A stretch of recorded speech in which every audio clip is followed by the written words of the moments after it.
Kwamba mimba sio ya Dennis. Anyway, nilikuwa nipo napita haraka. Kuna mtu mmoja akasema kwamba kama ilikuwa ni swala la mimba, kwa nini shindwa kumwambia pale? Katoka, kaenda huko kajifikiria ndo karudi kumpa taarifa za mimba. Jamani, tunazidi kusonga mbele. Hii ni sehemu ya 8 na tupo mwishoni kabisa mwa hii simulizi, na tayari tumeshaona Emily ameshaamua kuondoka nyumbani baada ya kuonekana Dennis ni kama anamtetea Eva kwa kila ambacho Eva amekifanya, ikiwa ni pamoja na kumtukania watoto wake na kuanza kumtambia kwamba yeye ana mimba. Lakini pia kauli nyingine ambayo ilikuwa ni chungu sana kwa Emily ni baada ya kuambiwa ya kwamba Eva ndiye anayehitaji uangalizi zaidi, kwa sababu yeye bora ametoa taarifa mapema na amepewa jukumu hilo kuliko yeye aliyefahamu ana mimba afa akaenda kupeleka kwa mwanamume mwingine aweze kuilea. Kwa ni kauli ambayo ilimfanya Emily ajisikie vibaya, na mwisho wa siku Emily akasema asante sana Dennis. Kisha akaondoka akaelekea kwenye hoteli ambao wanapumzika, ambapo Leo pia huwa anafanya kazi. Na Leo baada ya kumuona, Leo alifurahi sana na akachukua begi lake na akamuelekeza chumba ambacho Emily anatakiwa kupumzika. Kwa hiyo Emily anasema tulipofika chumbani nilimuonyesha picha za wanangu ambazo walitaka kuona, lakini hatukuweza kupiga story tena sababu alikuwa na kazi nyingine ya kufanya, hivyo nilimkumbatia na kumwacha aende kuendelea na kazi. Kwa hiyo hivyo ndivyo tulivyoishia, na hapa sasa tunazidi kusonga mbele. Kumbuka langu jina ni Lucas Rumba, mtayarishaji ni Chuchu. Sasa tunaanza kumtazama Dennis. Dennis anatuambia kwamba kichwa changu kilikuwa kinachemka. Yaani nikisema kinachemka na maanisha nahisi kama ukiweka sufuria ya maji hapa kichwani inaweza kupata moto. Nilishika simu yangu na kuiangalia. Nadhani ni kwa mara ya 1000, lakini hakuna chochote kutoka kwa email. Kila wakati nashika kabisa simu yangu ili nimtafute, lakini najishauri na kuacha. Basi Sullivan aliuliza kwamba Dennis, wewe uko upande gani? Wa ndio au hapana? Nilimjibu ndio bila kufikiria, kwa sababu hata sikusikia kilichokuwa kinasema mwanzo, kwa nikajibu tu ndio. Nilisikia malalamiko, ikanibidi sasa niuliza kwamba umesemaje? Akaniuliza kwamba kuna mtu ametugeuka na kuanza kufanya biashara ya uharamia ya viungo vya binadamu. Kuna mtu mmoja amesema asemewe kwa sababu hili ndio onyo la kwanza. Kwa hiyo ndo tunapiga kura. Wewe uko upande gani? Nikasema kwamba no, hapana. Hakuna uvumilivu kwenye upuuzi kama huo. Tunamwondolea ulinzi wetu mara moja. Nataka kesho nimsikie kwenye vyombo vya habari. Nilisema kwa hasira kidogo. Kila mtu alitikia na hata niliona matabasamu kwenye nyuso za watu kadhaa. Na baada ya kuongea mipango ya mwezi huu, tuliagana na kutawanyika. Kati ya vitu ninavyopenda kuhusu hii biashara ni kuwa ni biashara ya msimu. Ndio, ni biashara ya magendo, lakini mnafanya tukio moja na mkifanikiwa mnafunga mahesabu hadi mwakani au baada ya miezi kadhaa. Na mwaka huu kuna uhitaji mkubwa sana wa pembe za ndovu, ambapo tukifanikisha hili, kwa mimi binafsi nitapumzika hadi mwakani tena. Leo tulikuwa tukiweka mipango sawa, alafu hayo mambo mengine yote yatashughulikiwa na Sullivan.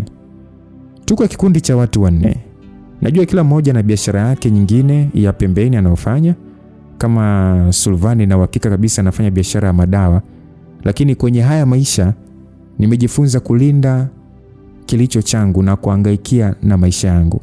Kuna kipindi hapo nyuma nilitaka kuacha hii biashara, lakini Emil ndo alinirudisha huku. Najua ananihitaji huku kwa ajili ya connection na serikali. Mimi ndo ninayejua nani wa kumpigia ili wapi kusiwe na walinzi kwa wakati vijana wetu watakapohitaji kufanya kazi. Kwa na mimi ndo ninajua wapi pa kupiga ili magari yetu yasikaguliwe hadi atakapofika mahali stahiki. Mimi ndo nayefahamu. Basi Sullivan akasema kwamba okay, basi nadhani tutakutana baada ya mwezi kula chakula cha jioni na kujipongeza kama miezi mingine yote iliyopita. Sullivan alisema hivyo kwa furaha sana. Mimi nilinuka na kutoka tayari kwa kurudi ofisini. Nilipofika ofisini nilikuta tayari nimeshaletewa sekretari mpya. Kwa jinsi kichwa changu kilivyokuwa, yani kwa namna ambavyo kilikuwa kimechoka, sikuwa hata na mpango wa kufanya kazi leo. Nilihisi nachanganyikiwa kwa kila kitu kinachoendelea. Ni siku 4 sasa tangu Emily ondoke na mpaka leo hajanitafuta. Kila siku najiambia nimpe muda, japo moyoni natamani sana angenitafuta tuongee, hata kama sielewi tunaongea nini. Sijui hata jinsi ya kuendesha maisha yangu kwa sasa. Kama nisingekuwa najua alipo, ningepata shida sana, lakini ninajipongeza kwa maamuzi yangu ya kuweka tracker na kifaa cha kunasa sauti ndani ya gari lake. Ndiyo, najua alikutana na Tristan, naelewa sana. Na ninajua kila kitu alichoongea, ninafahamu sana, nilimwekea tracker. So ilinifanya tu nizidi kujisikia vibaya kwa sababu Emily ananiheshimu sana. Yaani ingekuwa ni mwanamke mwingine, kitu gani kingemzuia kujirushia mikononi mwa Tristan? Na ukizingatia utumbo wote niliomwambia kabla hajaondoka, kitu gani kingemzuia? Sema kuna wakati mdomo wangu unaongea bila kushirikisha ubongo wangu. Na matokeo yake ndio kama haya sasa. Simu yangu iliita na nikaharakisha sana kuipokea bila kujua ni Eva ndo alikuwa ananipigia. Niliposikia sauti yake malalamiko ilinifanya nizidi kuchoka kuliko pale. Alianza kulalamika akisema kwamba baby, mgongo unaniuma. Nikasema kwamba sasa Eva, mimi nipo kazini, Hasa ukiniambia hivyo unategemea mimi nifanye nini? Eva kwa madeko akasema kwamba nitaka nikuombe urudi na mafuta ya massage uje unifanyie. Nimesoma mtandaoni ni nzuri sana. Alisema hivyo Eva kwa madeko. Hii mimba jamani haina hata miezi 3, lakini nimeshachoka. Nilimwambia okay sawa baadaye basi. Nilimwambia hivyo na wakata simu. Sasa baada tu wakata simu Emily kaingia. Nikasema asante Mungu, asante Mungu. Basi nijikuta nikisema hivyo na kupokea simu. Dennis, habari. Nilitaka nikwambie kuwa ninatafuta nyumba ya kuhamia ili niweze kwenda kuwachukua watoto kesho. Kwa hiyo naomba ukae karibu na simu mpaka jioni nitakuwa nimeshakwambia ni wapi ili uniletee vitu vyao. Emily alipoongea hivyo, I say, aliongea bila furaha kabisa na kufanya moyo wangu ushtuke. Nikamjibu ya kwamba Emily nakuelewa, lakini kama unatafuta apartment si ungeniambia, ngoja basi niongee na meneja wangu aniambie kama kuna ambayo ipo wazi. Nilimweleza hivyo. Emily alitikia tu na kata simu. Baada ya kuongea na meneja aliniambia kuna nyumba ya Madale ambayo ndo imemaliziwa na hakuna aliyehamia. Imeshawekewa kila kitu. Hivyo nikamwambia asiweke sokoni kwanza. Nilimpigia Emily na kumuelekeza nyumba ilipo na akakubali kwenda kabisa. Hivyo nikitoka hapa nitakuwa na zoezi la kwenda kukusanya vitu vya watoto na kuvipeleka huko. Sasa baada ya kazi nilifanikiwa kukusanya vitu vya watoto na vitu vya Emily alivyohitaji, lakini ilinibidi nimtume dereva kwa sababu Eva aliniganda. Na kati ya vitu ambavyo sitaki ni mwanamke aliye. Na amekuwa na machozi mengi kipindi hiki. Nimejaribu kufuatilia na watu wanasema kwamba wanawake wakiwa wajawazito wanakuaga na vitu vya ajabu sana. Kwa hiyo najitahidi tu kuwa mvumilivu. Kesho yake Emily alinitumia picha za watoto, kitu kilichonifanya nitabasamu. Wamekuwa sana. Nasubiri kwa hamu kuwaona. Basi nikaamua kumtumia ujumbe na kumtaarifu kuwa kesho nitaenda kuona watoto, lakini hakunijibu.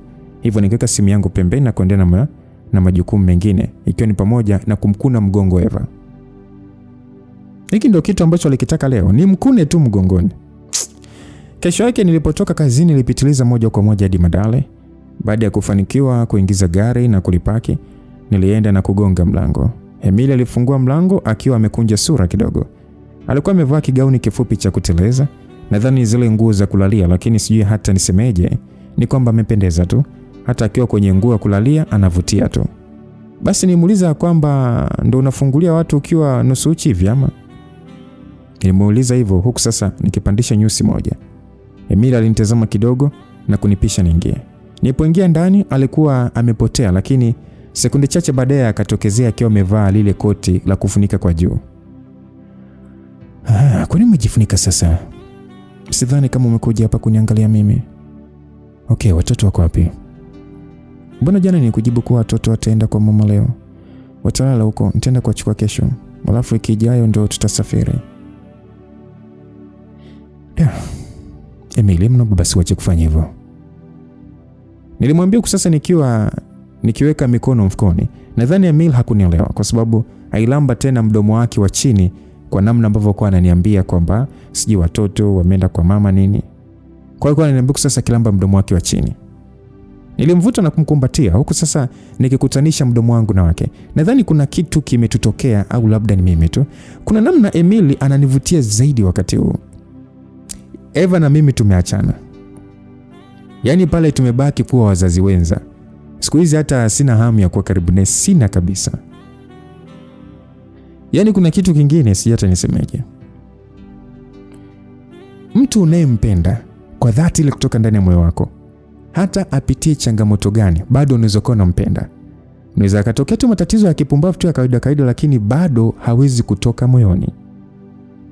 Eva ni kama aliingilia tu mahusiano kwa sababu ya situation iliyokuwa anapitia. Lakini je, kama sasa hivi Emily ndio angekuwa na ujauzito ambao Eva labda nao, nadhani angetrutiwa hivi. Kwa hiyo na kuna vitu vingi sana ambavyo mwanaume anakuwa na amani kwa mwanamke wake. Amani. Sasa huyu nitoe kazini, mtu mwenye kupika changamoto, yani mashauzi mengi. Yani ni kama hana sifa ya kuwa mke, lakini kwa Emily sije nimekwama wapi. Kwa sasa hivi yani najihisi yani hali tofauti nikiwa naye.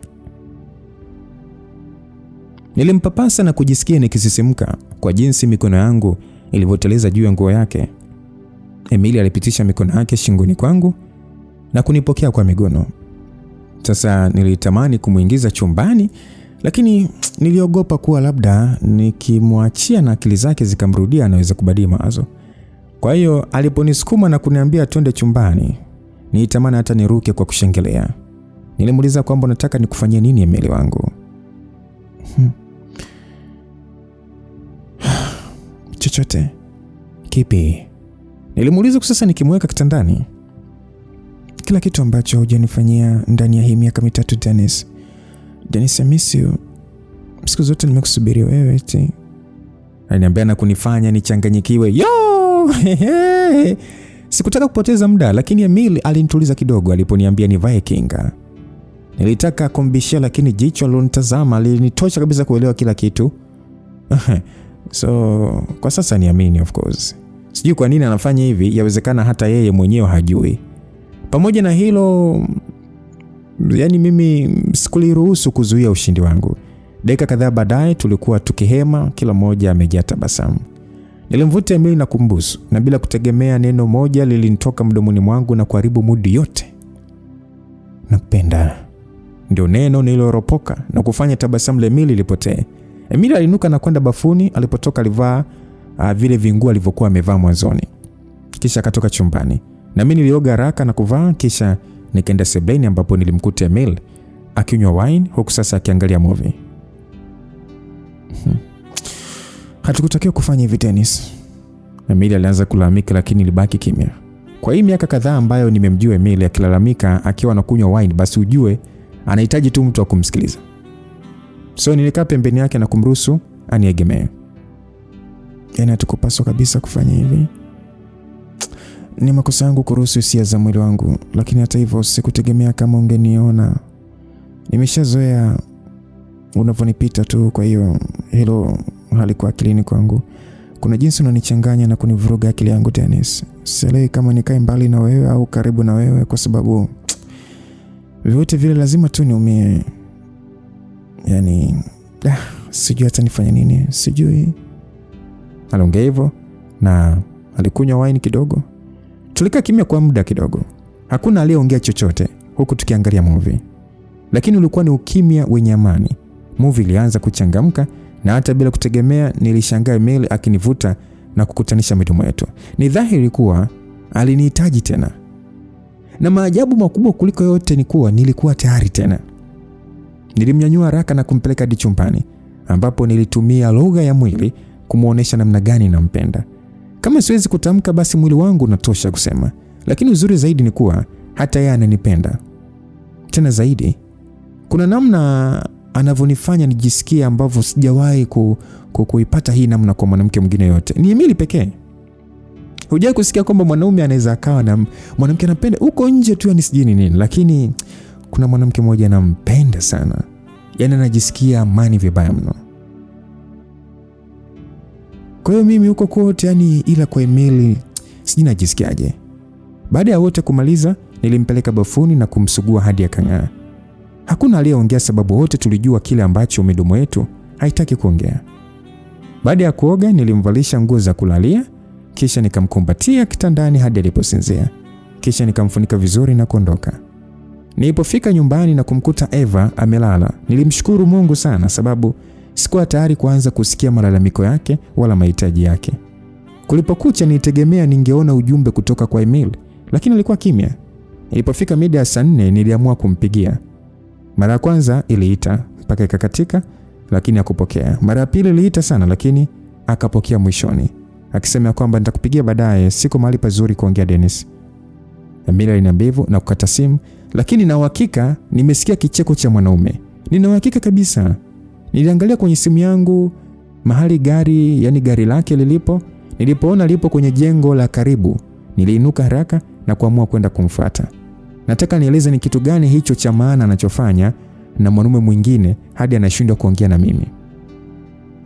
Basi nilipofika nje ya lile jengo, niliona gari lake, lakini nilianza kuwaza nitaanzia wapi kumtafuta kwenye ghorofa la hoteli. Lakini Mungu alivyo mkubwa, wakati naenda ndani nilimwona Emily akitoka akiwa ameongozana na mzungu mmoja. Nibaki nimesimama pale nje na kuwasubiri wafike. Emily aliponiona alikunja sura, lakini niliacha tabasamu kubwa sana. Nikasema kwamba my wife, naamini utakuwa umeshamaliza. Nilimwambia hivyo. Yule mzungu alinishangaa kama vile anajaribu kukumbuka kitu, kisha akachata tabasamu kubwa na kuanza kunisalimia. Yaani naongelea zile salamu za kinafiki tu. Akawa amebaki kumwambia Emily kwa nini hakusema kuwa mimi ni mume wake. Emily alibaki kitabasamu tu, lakini najua amekasirika. Yule mzungu ambaye nimejua jina lake ni Sebastian aliniaga na kurudi ndani. Unafanya nini hapa? Kwanza umejuaje nilipo? Emily aliniuliza, lakini hata kabla sijajibu, Emily akasema kwamba umeweka hivyo vidude vyako kwenye gari langu, si ndio? Kwa ulidhani mimi ni msaliti kama wewe au? Chukua hilo gari lako, silitaki tena. Kama huwezi kuniamini na kunielewa nikikwambia kitu basi. Na kwanza sijui kwa nini unanifuatilia kama tumeshaachana ni. Emily aliongea kwa hasira sana. Nilitaka kuongea, lakini kabla sijamaliza sentensi moja Emily alisharudi zake ndani. Nibaki pale nje nikiwa sielewi kitu cha kufanya. Jana tulionyeshana mapenzi na upendo, lakini leo amenikasirikia, hataki hata kuniona. Nifanye nini tena ili kila kitu kiwe sawa, kwa sababu sielewi pa kuanzia wala kumalizia. Niliingia kwenye gari langu na kukaa kwanza. Kisha nikaamua kurudi ofisini. Hatimaye Eva ameanza kutapika sasa. Kwa hiyo kila wakati ananitumia ujumbe kuniambia kuwa ametapika.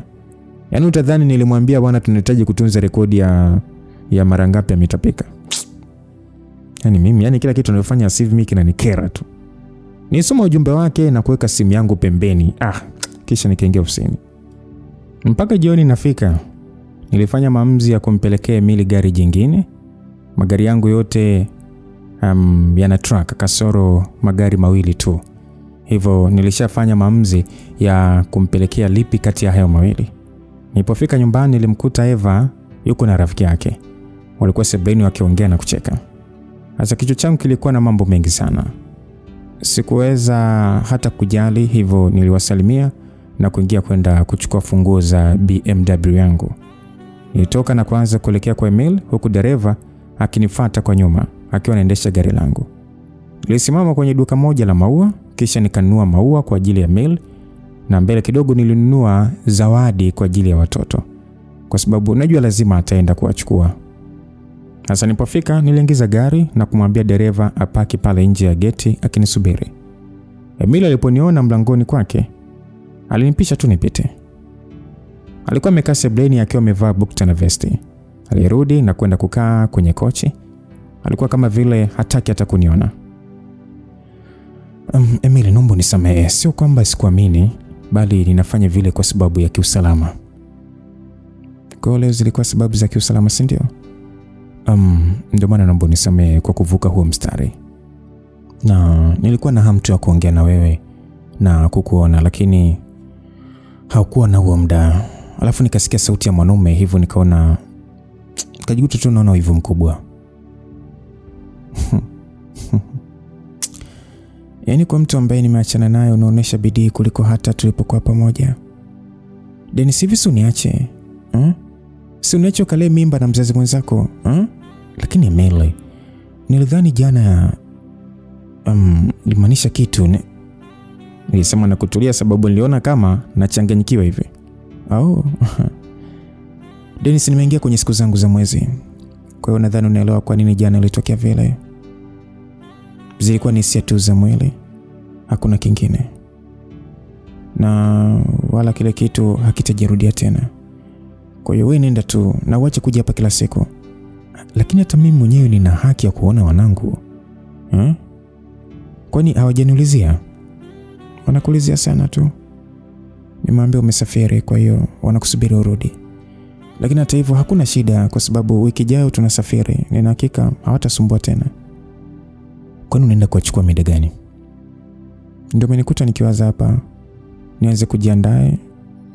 Ni vile tu naona uvivu tu, lakini wao wananisubiri.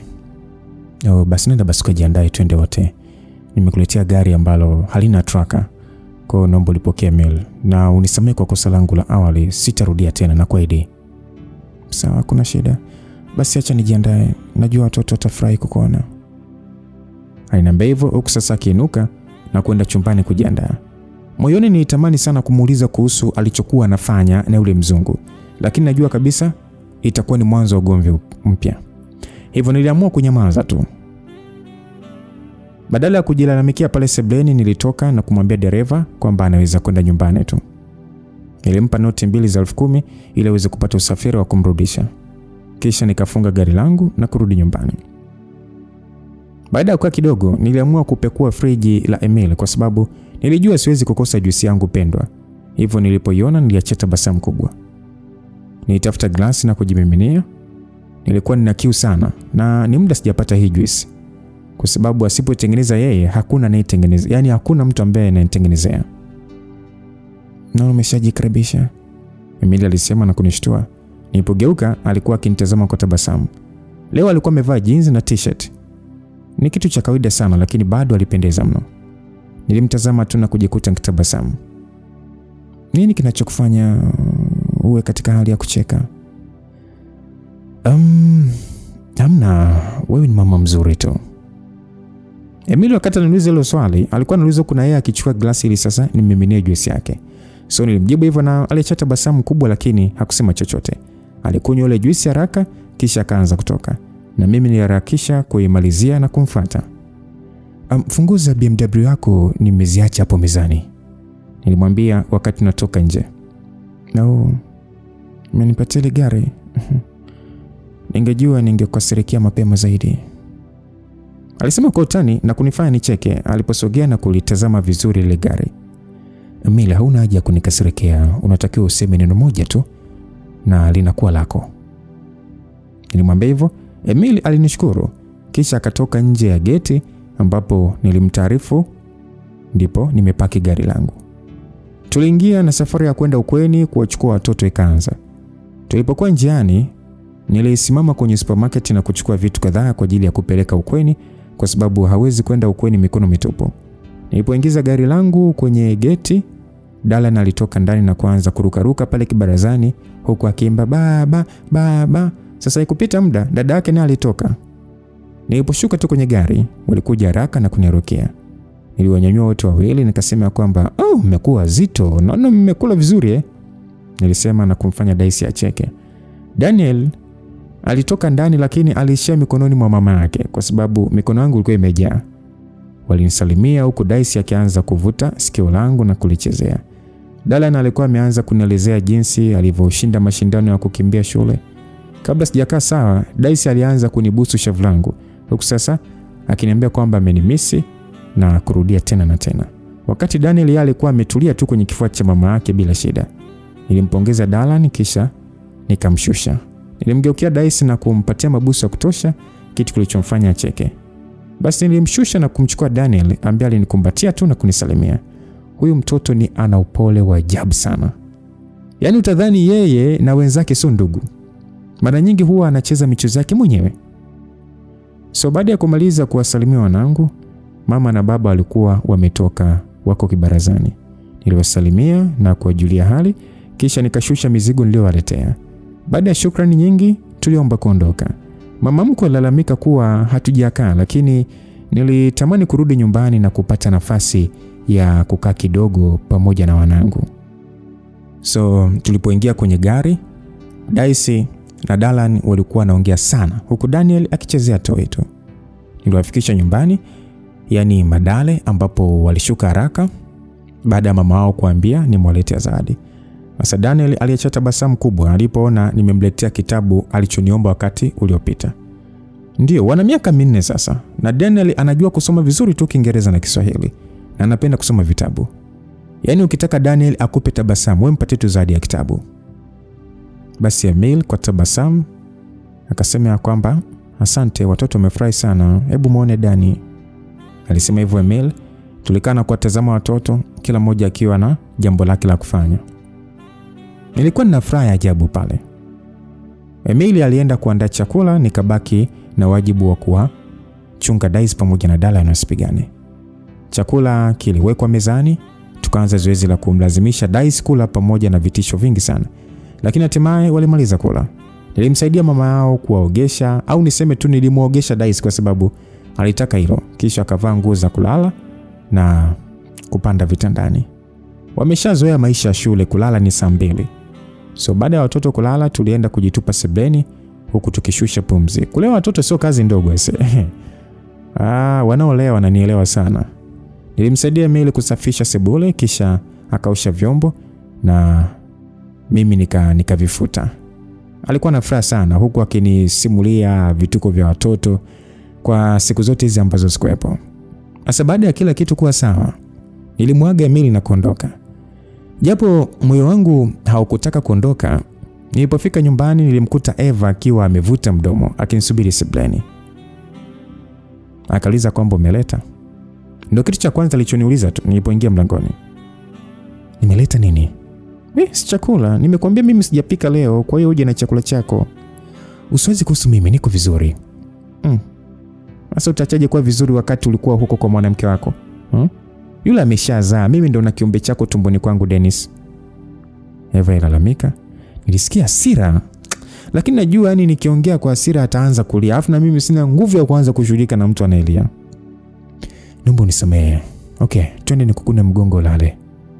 Nilimwambia sasa nikimshika mkono na kumvutia chumbani. Akasema kwamba mimi leo sitaki kabisa ukune mgongo, sitaki. Nataka sehemu nyingine kabisa. Hainiambia hivyo. I say hicho ni kati ya vitu ambavyo sikuwa na hamu navyo kwa sasa. Lakini ni kama vile Eva anajua mahali pa kuwasha switch kwenye mwili wangu. Au labda tuseme nimepona.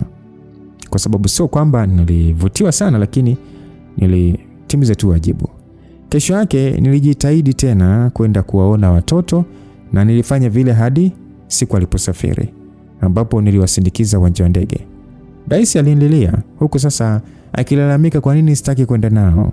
Tujitahidi kumweleza nina kazi nyingi, lakini hakuelewa hadi nilipomwambia kwamba nitampigia kila siku. Basi alikubali na kunifanya niahidi kufanya hivyo kila siku.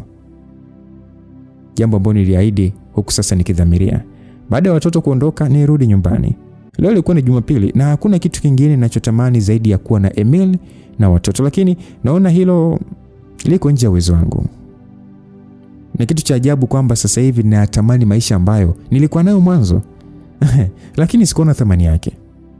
Yaani nilikuwa nayo mwanzo lakini sikuona nini? Thamani yake.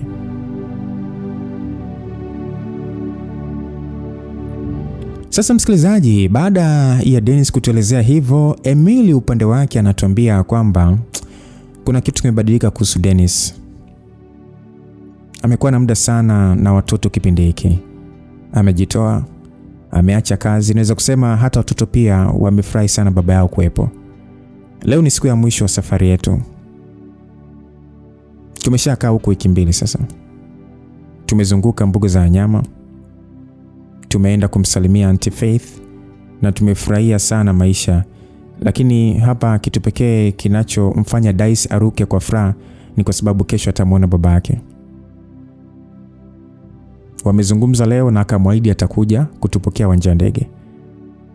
Kwa hiyo Daisy ana furaha sana kwa sababu amemwandalia baba yake zawadi. Na akanifanya niahidi kumwambia. Sijui Dennis ataichukuliaje kwa sababu ni mkufu wenye herufi D. ile mikufu ambayo ipo kama kamba alafu kuna herufi, ndio hiyo. Sasa huu kamba yake, yani huu mkufu kamba yake ni nyeusi tu. Dennis sio mtu wa kuvaa hivi vitu, kwa hiyo nasubiri kwa hamu kuona atafanyaje atakapopokea. Daisy aliupenda na kusema anamnunulia baba yake ili kila wakati awe amemvaa shingoni. Utadhani yeye pekee ndio mwenye jina linaloanza na D hapa duniani. Basi Daisy alipiga miao pembeni yangu, nikamwambia kwamba haya, lala sasa, kesho kichelewa nitakuacha. Nilimwambia hivyo kwa sababu alikuwa akilazimisha kunisaidia kupanga vitu wakati ndugu zake wote wameshalala. Basi kakaniaga akasema okay mama, bye bye. Aliaga na kwenda kulala. Nilimalizia kuweka vitu vyao vizuri na kuhakikisha mara mbili kwa sababu kusafiri na watoto watatu sio kazi rahisi kabisa. Basi kulipokucha niliwaandaa watoto. Dennis alitaka tusafiri kwa kutumia ndege yake, lakini sikutaka hilo. Nilitamani watoto wapate nafasi ya kuchangamana na dunia nzima. Lakini hilo tu ndio hilo likubali. Tulikuwa na dereva na tuliishi kwenye moja ya nyumba zake za Arusha. Kila kitu kilipokuwa sawa, tuliingia kwenye gari na safari ya kwenda uwanja wa ndege ikaanza. Japokuwa tulikuwa tunakaa first class, sio kwamba tulichangamana sana na watu, lakini watoto walifurahi sana na kupata nafasi ya kushangaa. Asa tulipotoa uwanja wa ndege, Dennis alikuwa akitusubiri huku akiwa ameshika bango kubwa lililoandikwa Dice Darlan Daniel. Daniel ndo alikuwa wa kwanza kuliona jina lake. Baada ya ndugu zake kuona kila mmoja, sasa akaanza kumkimbilia Dennis. Mwanzoni nilitaka kuwakimbiza, lakini baada ya kuona kuwa Dennis amewaona, niliamua kuachana nao na kutembea taratibu. Wakati ninafika, Dice alikuwa anamwambia baba yake amemtafutia zawadi special na kuwa alitafuta usiku na mchana hadi akaipata. Chumvi ilikuwa ni nyingi sana kwenye ile story. Yaani usipokaa vizuri Dice anaweza akakuingiza mkenge. Kwa hiyo chumvi zilikuwa ni nyingi sana kwenye ile story, lakini Dennis alikuwa akimtazama binti yake kwa mapenzi mengi sana. Dennis alimwambia Daisy ya kwamba hebu twende nyumbani ili uweze kunipatia zawadi yangu. Basi Dennis alimwambia hivyo Daisy, ambaye alikuwa ametoa tabasamu kubwa sana. Kwa kweli mapenzi ya watoto wa kike na baba zao hayana mfano. Tulifanikiwa kuingia kwenye gari kisha tukaanza kuelekea nyumbani, lakini tulisimama kwenye mgahawa na kupata chakula ndipo tukamalizia safari. Tulipofika nyumbani nilikuwa nimechoka sana. Nilitamani tu kulala na nilijua baada tu ya kula watoto watalala. Sasa baada tu ya chakula, Dice alikumbuka zawadi yake na kukimbilia chumbani kwenda kuichukua huku akimwambia Dennis afunge macho. Basi Dennis akauliza kwamba ni zawadi gani hiyo? Dice akasema baba, nimekuambia ufunge macho bwana. Babake akasema haya, nimefunga mama. Dice alichukua mkono baba yake na kuweka ule mkufu. Kisha Daisy akasema haya, fungua macho. Dennis alifungua macho kwa kutabasamu, lakini uso wake wote ulionyesha hakuelewa kile ni kitu gani. Ilibidi sasa nimpe mwongozo. Nikamwambia kwamba huo ni mkufu wenye herufi D kama Daisy.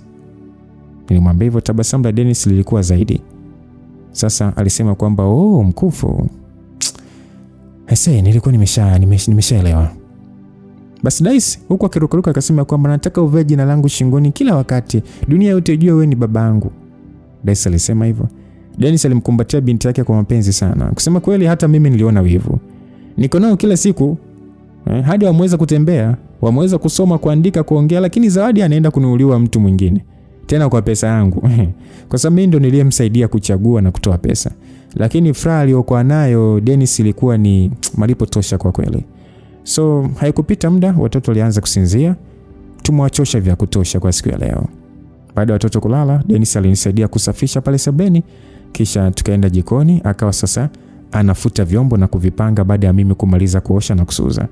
Tulipomaliza nilimgeukia ili kumshukuru, lakini kabla hata sijaongea lolote, aliinama na kukutanisha midomo yetu.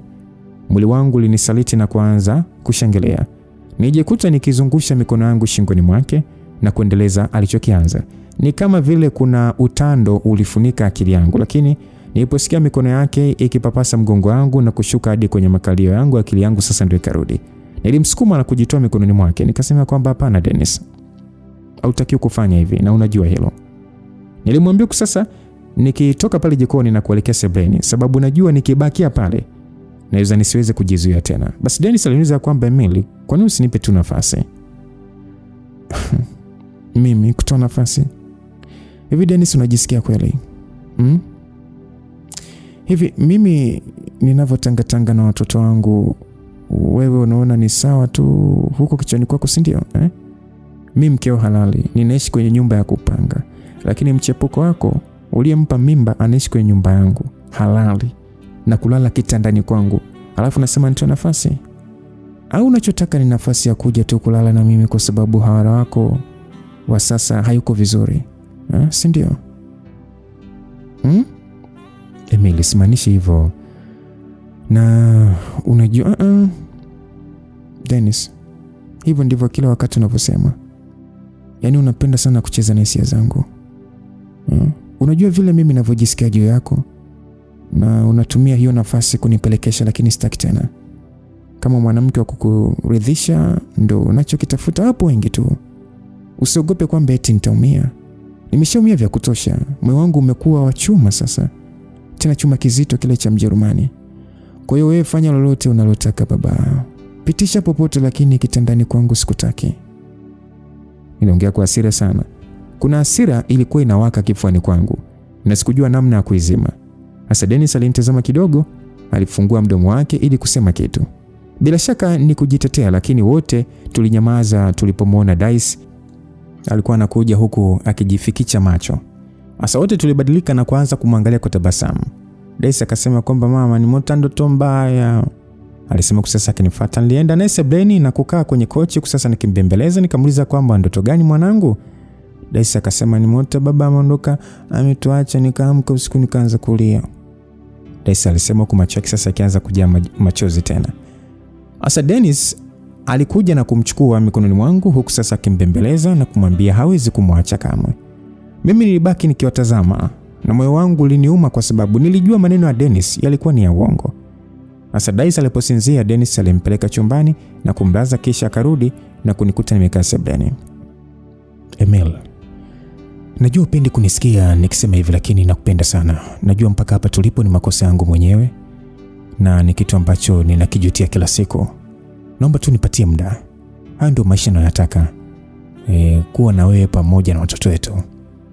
Lakini haliwezekani kwa sababu una mwanamke mjamzito wa kumlea nyumbani. Kwa hiyo nenda kamwai, kwa sababu kama ulivyosema, afadhali huyo aliyekupa nafasi ya kumlea mwanao hajaenda kwa wanaume wengine. Nilimweleza kwa hasira. Maneno yangu yalimfanya abaki mdomo wazi. Alitaka kujitetea lakini nilimkatisha. No, sitaki maelezo yote. Ulishasema ulichokisema na nimekipokea. Dennis, naomba ondoke, natakiwa nipumzike. Nilimwambia kusasa nikienda mlangoni na kufungua mlango. Dennis alinitazama kidogo kisha akatoka na kuondoka. Alipotoka tu nilikaa na kuanza kulia. Moyo wangu ulikuwa unaumia sana. Ni maumivu ambayo hayaelezeki. Siku chache baadaye watoto walirudi shule. Hakuna lolote lililotokea tena baina yangu na Dennis. Kila siku alikuja kuwaona watoto na mimi nijitahidi kumkwepa ili tusije kujikuta katika hali itakayotufanya tugombane tena. Baada ya watoto kurudi shule, niliamua kujikita kwenye kazi. Sebastian alishaondoka nchini, lakini hadi wakati anaondoka tulishakubaliana kuhusu namna tutakavyofanya kazi. Yeye ni mpiga picha maarufu duniani. Tukutana klabu ile siku niliyotoka na Faith. Nilimkuta akijaribu kupiga picha akiwa amelewa, kwa hiyo matokeo yake picha ikawa inatoka na mawimbi. Alikuwa nje mwenyewe akihangaika kupiga picha ya urembo uliokuwa pembeni ya mlango. Kwa vile ndo tulikuwa tunafika na mimi nilikuwa vizuri kabisa, hivyo nikajitolea kumsaidia. Na baada ya kuona zile picha nilishindwa kujizuia kusifia kamera yake. Aliacha tabasamu kubwa na kuanza kunieleza kuhusu kazi yake, na kuanzia hapo ndo tukawa karibu. Tuachane hizo hadithi, lakini alinipa kitendawili kidogo. Aliniambia anajua kampuni ambazo zitanunua picha zangu, lakini ziwe ni picha za asili kama wanyama vile. Basi tulielewana vizuri, na kama akizipenda basi nitaweza kutengeneza pesa nzuri. Kwa hiyo mwezi uliopita, ambapo ndo ile siku Dennis alipokuja kunifuata mjini, siku ile Sebastian alikuwa akinionyesha kila kifaa ninachohitaji na tuliagiza kamera zote zinazohitajika na kila kifaa. Lakini Dennis wangu yeye anachowaza ni kusalitiwa tu. Wakati Sebastian ana mke wake mrembo tu, ambaye anampenda sana. Lakini ukishakuwa muovu lazima uwazie tu wenzako nini uovu. Yaani ukishakuwa msaliti, ukishasaliti lazima na wewe uanze kuwa na wasiwasi kuhusu mwenzako labda anafanyaje? Anasaliti. Kwa sasa mimi nilikuwa na uhuru wa kuingia kazini. Japo najua kazi zangu zitakuwa ni za kusafiri kwa asilimia kubwa, lakini najua nikishapiga picha kadhaa nitakuwa na nafasi ya kupumzika kwa pindi fulani. Nakumbuka usiku nilikuwa najiandaa kwa safari. Ilikuwa ni kama wiki 2 tangu watoto waende shule na sikuwa nimeonana na Dennis tangu ile siku tulipowapeleka watoto shule. Alijaribu kunipigia na kunitumia ujumbe lakini sikuangeka naye.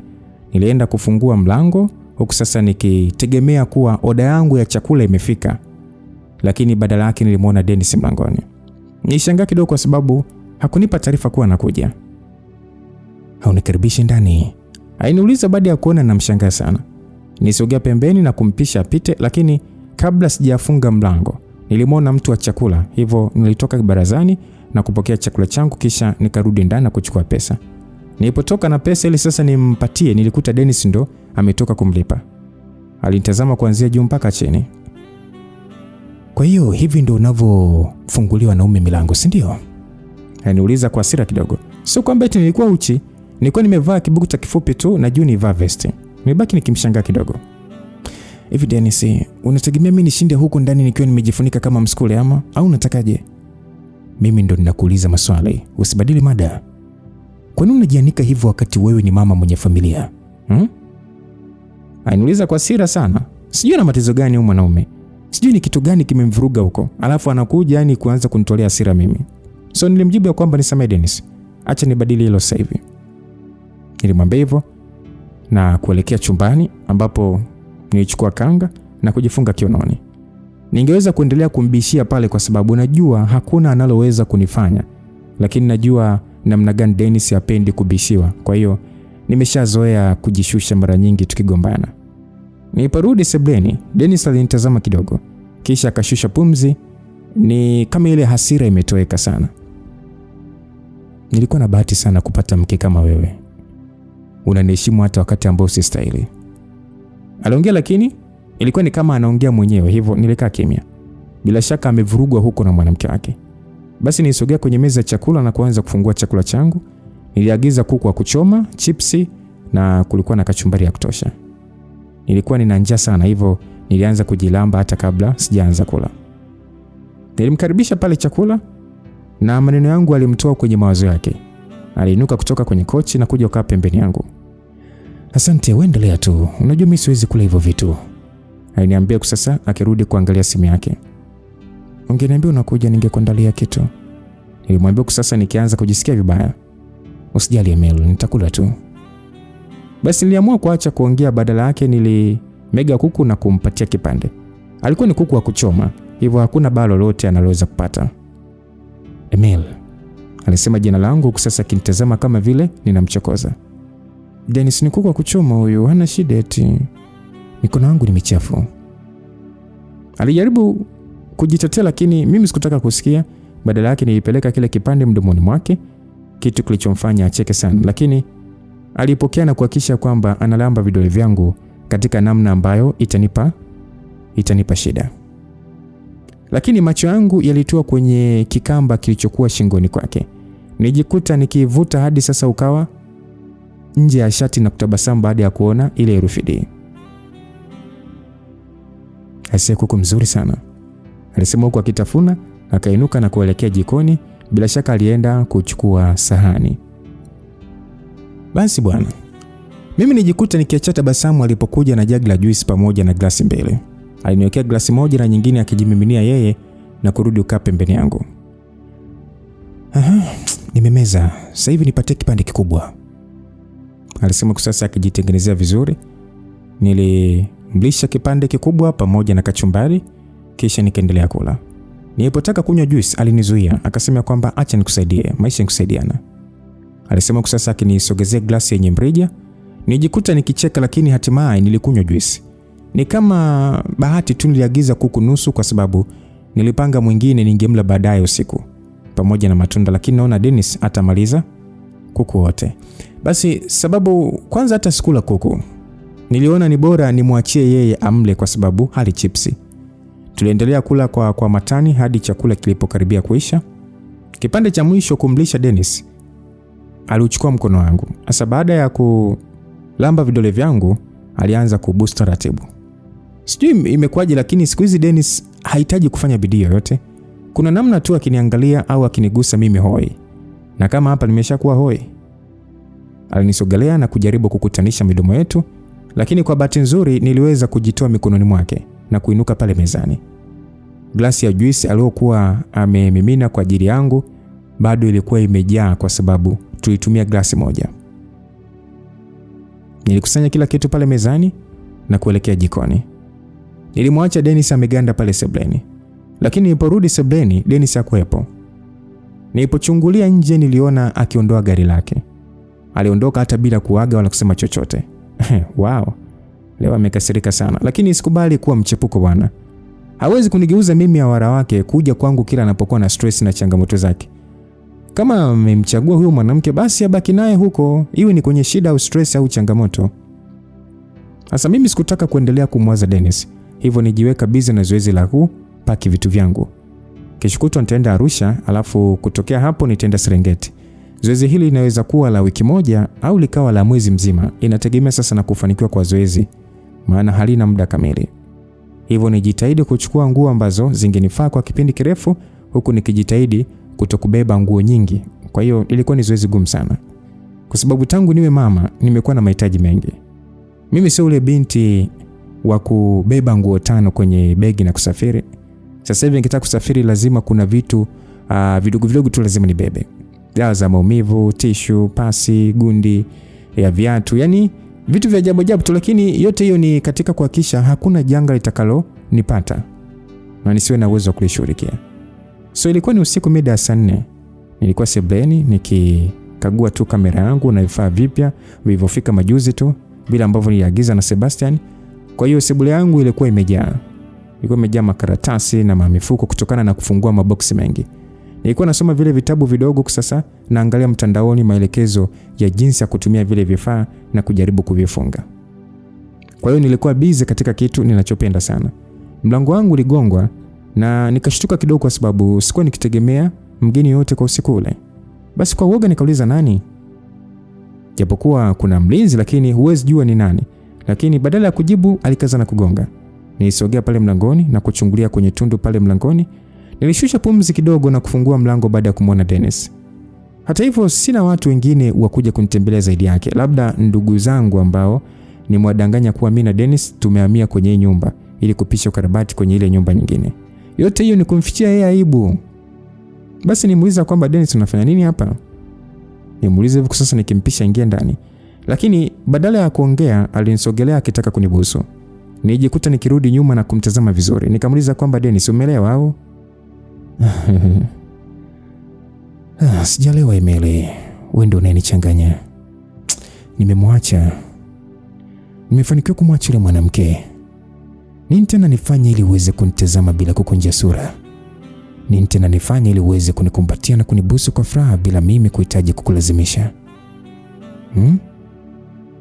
Alikuwa akiongea kwa hisia sana. Nilitakiwa nifurahi, si ndio amefanikiwa kumwacha ule nyoka. Hatimaye amenichagua mimi. Basi kwa shida zote zimeisha Oh, haleluya. Lakini moyo wangu haukuwa na furaha.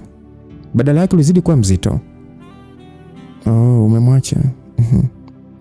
Hongera. Hongera. Hilo ndio neno pekee unaloweza kusema. Nimemwacha mwanamke mwenye mimba yangu. Nimemuondoa pale nyumbani kwa ajili yako. Alafu neno pekee unalosema ni hongera. Alikuwa akifoka kwa hasira. Huyu unaona ameanza kuchanganyikiwa sasa. Kwa ulitaka yani ulitaka mimi nifanyaje? Ulitaka niite gwaride waimbe jina lako, si ndio? Mimi sijakuomba muache. Kama unalalamika basi ujue sio kitu ulichokifanya kwa kupenda. Nenda tu kamrudie. Au tafuta mwanamke mwingine umpatie mimba au chochote tu unachotaka kufanya Dennis. Ni wewe na maisha yako, wala hata usinihusishe. Wewe fanya chochote, mimi usijali tena. Nilimjibu kwa hasira. Akili yangu ilikuwa ikinituma nimtukane juu ya hali yake ya afya. Labda anafanya hivi kwa sababu amepona, lakini niliweza kujizuia. Siwezi kumvunjia heshima namna hiyo. Sasa Dennis alinitazama kama vile nimeota kichwa cha pili. Haujali? Kumbe haujali. Mimi najitoa. nahangaika na kufanya yote haya kwa ajili yako, lakini shukrani yako ndio hii, si ndio? Dennis, mimi sijakutuma ufanye kitu chochote. Kila kitu umefanya kwa kuwaza na kuamua mwenyewe. Hebu naomba basi usinichanganye mimi kwenye mabala yako. Nilimwambia na kugeuka ili niondoke, lakini aliudaka mkono wangu. Alinishika kwa nguvu hadi nikaanza kuumia. Na alikuwa akinitazama kwa hasira sana. Na kwa zile dakika nikadhani anaweza akanyanyua mkono wake anipige, lakini badala yake alitoka na kubamiza mlango hadi nyumba yote katikiseka. Nibaki pale sebuleni, moyo wangu ukienda mbio. Nilikuwa katika hali ya mshtuko wa ajabu sana. Yaani ilibidi nairishe zoezi nililokuwa nafanya. Nitaendelea kesho ili akili yangu itulie vizuri. Siku iliyofuata jioni ndio ilikuwa safari yangu ya Arusha. Sikupata nafasi ya kuonana na Dennis tena, au niseme hakunitafuta tangu alivyoondoka kwa hasira jana yake. Lakini mimi nimekuwa nikiwaza sana juu ya maneno yake. Kwa wakati ule mimi sikuweza kufurahi, lakini baada ya kutulia naweza kusema moyo wangu na furaha kidogo. Japo akilini nina maswali mengi ya itakuwaje, lakini huu ni mwanzo mzuri. Labda mimi na Dennis bado tunaweza kuwa pamoja kwa furaha. Labda hiki ni kipindi cha mpito tu. Nimedhamiria kutumia muda wangu Arusha kufikiria, kwa sababu najua hakutakuwa na Dennis wa kunichanganya kila wakati. Kwa hiyo labda tuone mpaka nitakaporudi akili yangu itakuwa imeamua nini.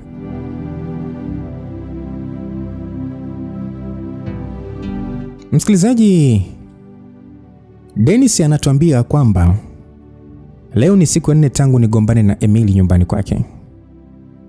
Na leo ni siku ya pili ninakuja nyumbani kwake bila kumkuta. Gari lake lipo lakini yeye mwenyewe hayupo. Nimejaribu kumpigia lakini hapatikani. Huyu mwanamke ananichanganya sana. Kwa hiyo ina maana amekasirika kwa sababu ya ule ugomvi mdogo uliotokea. Nikiwa nimekaa pale, kuna wazo linijia la wapi ataweza kuepo. Hivyo nilitoka ofisini haraka na kuelekea kwenye gari langu. Nilijua fika nani wa kumuuliza. Nilipaki gari nje ya Esther Hotel na kujaribu kutuliza hasira yangu kabla ya kutoka na kwenda mapokezi. Namuulizia Dennis Leonard. Sikutaka hata kujisumbua kukisia jina la uongo ambalo Emil atakuwa ameweka awamu hii. Bora nimnyokee moja kwa moja mtu ambaye najua atakuwa na majibu. Basi pale yule mtu wa mapokezi aliniambia kwamba Dennis yuko off siku ya leo. Unaweza kunipatia namba yake? Nilisema kwa sasa nikiweka sura yangu ya kazi. Yule mhudumu alinitazama kidogo kisha akachukua simu yake na kunakili namba kwenye karatasi kisha akanipatia. Nilipokea kwa nikitabasamu nikasema kwamba asante sana, sitasahau hili. Unaitwa nani? Nilimuuliza nikijaribu sasa kuonesha dhamira ya shukrani yangu, wakati najua nikiingia tu kwenye gari nitakuwa nimeshasahau jina lake. Lakini yule binti aliacha tabasamu kubwa akasema kwamba anaitwa Winnie. Wow, jina zuri sana. Asante sana Winnie. Umenifaa sana. Nilimsifia na kumwaga shukrani kisha nikatoka. Niliporudi kwenye gari, nilimtumia namba ile mtu wangu wa Tehama ambaye ilimchukua takriban dakika 7 kisha kanipa anwani ya huyo mjinga. Haikuwa shida kwa sababu mjinga yule alikuwa hewani, sio kama mke wangu. Halafu simu ya mke wako iliwashwa kwa muda kidogo. Haijanipa nafasi ya kuweza kujua sehemu kamili aliyopo, lakini uhakika ni kuwa yupo Arusha. Eneo gani hapo ndo sijapata muda wa kutosha kujua. Kijana wangu aliniambia na kunichanganya zaidi. Nilikuwa nimempigia ili sasa anipe anwani ya huyo mpuuzi, lakini ndo akaongezea na hicho kipande cha mwisho. Arusha? Anafanya nini Arusha? Nibaki nikijiuliza. Nilikata tu simu na kubaki nikiwaza bila majibu yote. Kwa nini hajaniambia? Hivi leo hii hata wazazi wake wakiniuliza binti yao alipo sitaweza kuwa na jibu lolote. Kwa nini anakuwa na akili za kitoto hivyo wakati mwingine? Niliporudi ofisini nilianza kuwaza pa kwenda. Sikutaka kurudi nyumbani kwa sababu nyumba ilikuwa tupu. Eva yupo tena. Sio kwamba eti natamani arudi, lakini nyumba kubwa na tupu sio kitu ninachotamani, hasa kichwa changu kikiwa kinazunguka hivi. Siku ile niliporudi nyumbani baada ya Emily kukataa hata kunisogelea, japo tulikuwa tukilishana kama wapenzi wawili, nilikuwa nimechanganyikiwa sana. Kitu pekee nilichotaka ni nafasi ya kuwa na Emily. Tuwe kama mwanzo. Nitamani hilo tatizo ambalo ni Eva liweze kuondoka. Niliona hiyo ndio itakuwa suluhisho la matatizo yetu. Hivyo nilipofika nyumbani nilimkuta Eva analia kwa sababu amefiwa na ndugu yake. Hata sikumbuki ni ndugu yupi. Niliona hiyo ndio nafasi nzuri. Nijitolea hadi ndege ya kumpeleka hadi Arusha. Kitu chochote cha kumfanya ondoke wakati ule. Kisha nikamtumia na pesa za kuwasaidia na msiba. Nilipohakikisha yuko hewani, nilimtumia ujumbe kuwa nitamwandalia mahali pa kuishi ambapo atashukia kirudi. Lakini mimi na yeye hatutaweza kuwa pamoja tena. Japo nitamtunza yeye na mtoto siku zote na asisite kunitafuta kama akipata changamoto yote. Ujumbe ule haukujibiwa haraka, lakini kwenye mida saa 3:30 hivi alinijibu neno moja tu, sawa. Ndipo nikatoka haraka na kwenda nyumbani kwa Emil nikitegemea atanipokea kwa mikono miwili, lakini matokeo yake ni ugomvi ambao umemfanya ondoke mjini mwisho wa siku. So baada ya kuwaza sana niliamua tu kwenda kuonana na Oscar. Yeye ndio rafiki yangu anayejua vitu vingi kuhusu mimi na ndio rafiki ninayeweza kuongea naye kwa uhuru bila kuwaza atanichukuliaje. Na ndiye rafiki ambaye alinishaurigi mwanzoni kabisa kwamba kama napitia changamoto kwa mke wangu, kwa nini sijaribu kupiga show kwa mtu mwingine. So nilipaki gari langu nje ya klabu kubwa tu ambapo nategemea kumkuta Oscar hapo. Nilishuka na kuelekea moja kwa moja VIP ambapo kuna mlango maalum wa kupita. Kwenye hii klabu sehemu ya VIP iko juu. Yaani mkikaa mnaona watu wanaocheza kwa chini. Na kumetulia, hakuna fujo kabisa kwa sababu watu wote walioko huku juu wamelipa pesa ya kutosha ili kuingia hapa. Haikuchukua muda kumwona Oscar kwa sababu alikuwa kwenye meza iliyojitenga kuliko zote. Nilimwelekeza nikiacha tabasamu kubwa. Basi nilimchangamkia pale sasa tukikumbatiana na kupigana mabao mgongoni. Ni kitambo kidogo tangu tuonane. Basi Oscar akasema kwamba Dennis kama Dennis, karibu ese. Natumaini umejipanga kunywa kwa sababu leo nina vitu vya kusherekea. Alisema sasa kaa kwenye sofa. Yaani kama isingekuwa mziki na hizi taa za rangi, mtu anaweza kudhani upo nyumbani. Kama una vitu vya kusherekea basi lazima tunywe. Hivi Jack Daniels iko wapi? Nilisema sasa nikikaa. Akasema kwamba usiwe na papara bwanangu, kila kitu kinakuja, najua unachopenda na nimeshaagiza. Alivyosema hivyo nimwambia kwamba okay, haya basi anza kunipa hizo habari njema. Nimwambia sasa nikiegemea kiti vizuri. Oscar akasema kwamba no, hauwezi kunikimbiza hivyo bwana. Wewe niambie kwanza shida ni nini? Sababu najua hauwezi tu kunipigia simu na kutaka kuonana na mimi kama huna shida yoyote. Tuanzie juu kwanza, kwa baby mama wako. Vipi, hawa jambo? Alisema sasa kipandisha nyusi moja na kuacha tabasamu. Mimi nimekuja hapa nikitegemea kusahau matatizo yangu. Kusahau utasahau. Lakini lazima tujue ni kitu gani tunahitaji kusahau ili tujue tunahitaji dozi kiasi gani. Alisema hivyo kwa makini mkubwa na kunifanya nicheke. Nilitulia na kuanza kumuelezea kila kitu na yeye alikaa akinisikiliza kwa makini mkubwa. Nilipomaliza alishusha pumzi, utadhani yeye ndo aliyebeba mzigo. Okay. Kweli umeakoroga sana. Kwa hiyo mpaka wakati huu haujui shemeji yuko wapi na haujui unachokitaka, si ndio? Ninachokitaka ni Emil. Yeye ndo ninayemtaka siku zote za maisha yangu, lakini simuelewi. Kaka, unajua wanawake haueleweki my friend. Ndio maana mimi nikafungua klabu ili niwe na sababu ya kutoka kila siku. Ukikaa nao sana wakakuzoea, matokeo yake ndio hayo. Yaani kuna wakati inabidi tu uungurume kidogo. Umtikise kidogo, ajue nani ndio kichwa cha familia. Alisema huku akinyosha mkono. Mhudumu alikuja haraka na payani pamoja na vinywaji vyetu na kutumiminia. Sasa nilimuuliza kwamba kwa hiyo nifanyeje sasa? Wewe hapa cha kwanza kunywa. Alisema sasa akichukua glasi yenye pombe kali na kunywa. Na mimi nifanye hivyo hivyo. Unajua Dennis, jibu ni dogo sana. Tafuta mwanamke. Wanawake ni wengi sana. Nakubali usikubali, wanawake ndio majibu ya matatizo yetu yote. Hapo unahitaji mtu akukupunguzia mawazo, ambayo hiyo ni kazi ya wanawake bwana.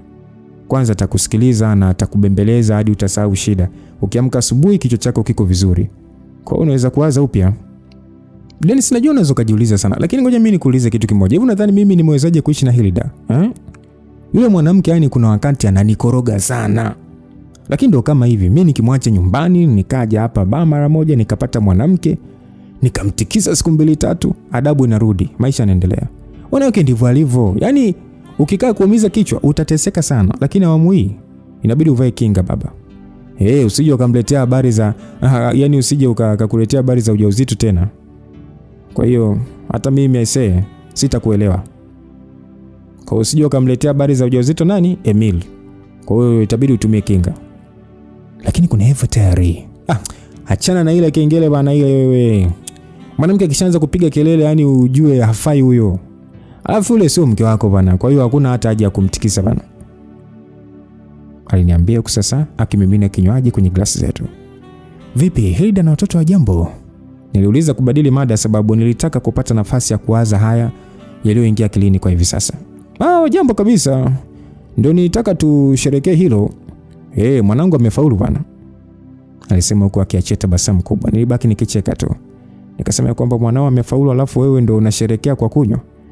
Ndio mimi sinajipongeza kwa kulipa ada. Mimi nimefurahi pesa yangu haijaenda bure bwana. Hongera sana bwana. Nilimwambia kwa kumtania, lakini alipokea kwa furaha tu. Tuendelea kupiga story, lakini mawazo yangu yote ilibaki kwenye maneno alioniambia Oscar. Sijui kilichonitokea, lakini asubuhi niliamka nyumbani kwa Eva. Alikuwa amelala na amenipa mgongo. Nilimtazama kwa muda mrefu na kwa namna fulani nijisikia vibaya, ni kama vile nimemtenga. Hivyo nilisogea taratibu na kumkumbatia. Eva aligeuka akiwa usingizini na kuniegemea kifuani. Nilitulia sasa nikichezea nywele zake ndefu hadi alipofungua macho taratibu. Alinitazama kutabasamu kidogo, akasema kwamba pombe imeisha au bado umelewa? Na unadhani mimi ni Emily ndio maana unanikumbatia ama? Ainiuliza. Niganda kidogo na kubaki nikimshangaa tu. Unamaanisha nini? Kwa hiyo kumbuka ulichofanya jana. Mimi nasielewi.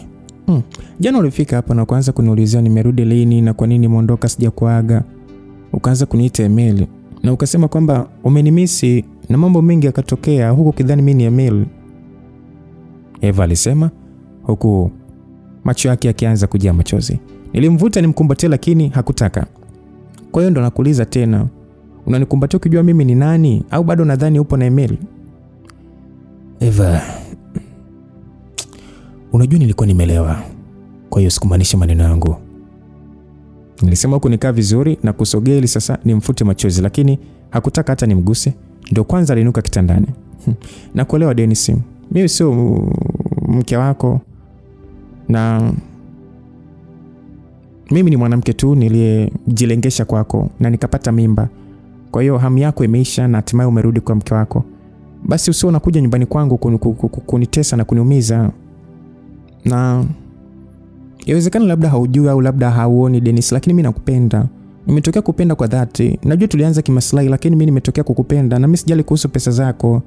Nataka kupata nafasi ya kuwa na wewe. Ndio maana jana hata kama ni kwa usiku mmoja nilikubali kuwa email.